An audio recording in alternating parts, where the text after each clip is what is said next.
বনগাঁর বাসিন্দা সোনার ব্যবসায়ী জয়ন্ত চৌধুরীর নামে মাওবাদী চিঠি। চিঠিতে 50 লক্ষ টাকা দেওয়ার হুঁশিয়ারি। ব্যবসায়ী জয়ন্ত চৌধুরীর দাবি, তার কলকাতার দোকানে গত 24শে মে পোস্ট অফিস মারফত এই হুমকি চিঠি এসে পৌঁছায়, যেখানে মাওবাদী নেতা সমীর মণ্ডল ব্যবসায়ীর কাছে 50 লক্ষ টাকার দাবি করেন, যে টাকা উত্তর 24 পরগনা জেলার দেগঙ্গা থানার হাদিপুর কলোনি এলাকার বাসিন্দা গোপীকান্ত ব্যানার্জি ওরফে মুকুলকে দেওয়ার কথা বলা হয়েছে। আমার বিনীত নিবেদন এই যে, আমি সমীর মণ্ডল, আমি আপনার কাছে জানাচ্ছি, আপনি আমাদের মাওবাদী তহবিলে শক্তি বাড়ানোর জন্য প্রচুর অর্থের প্রয়োজন, তাই আপনার কাছে 50 লক্ষ টাকা দান করবেন। উক্ত টাকা আপনি গোপীকান্ত বাগচি ব্র্যাকেটে মুকুল, গ্রাম হাদিপুর, এই ঠিকানায় পৌঁছে দেবেন। গোপী বা ব্র্যাকেটে মুকুল দাদা আমাদের সংগঠনের একজন অত্যন্ত সমনীয় সদস্য, ওনার কাছে টাকা পৌঁছে দেবেন, না হলে আমরা ব্যবস্থা নিতে বাধ্য থাকব। পুলিশের কাছে গেলেও পার পাবেন না, পশ্চিমবঙ্গের পুলিশ আমাদের কিছুই করতে পারবেন না।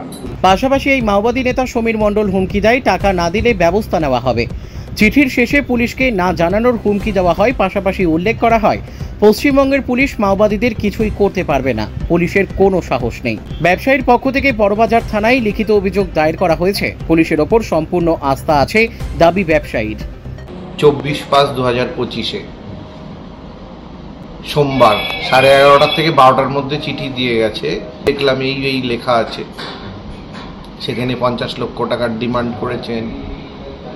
আমরা পাওয়ার পরে ওটা বড়বাজার থানা ক্রাইম ব্রাঞ্চকে জানিয়ে দিয়েছি, লালবাজারকে চিঠিটা পাঠিয়ে দিয়েছি। আমাদের বড়বাজার যে গোল্ড মানে বিজনেসের যে আমাদের একটা সোসাইটি মানে আছে, সেখানেও জানিয়ে দিয়েছি। সেখানে পোস্তা থানার মধ্যে সেইটা পড়ে।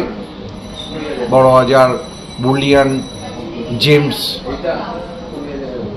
যেটা আছে আমাদের, ওটাই ওই সমিতির মধ্যে আমি আছি, ওখানেও জানিয়ে দিয়েছি, তারাও তাদের মতন ব্যবস্থা নিয়েছে।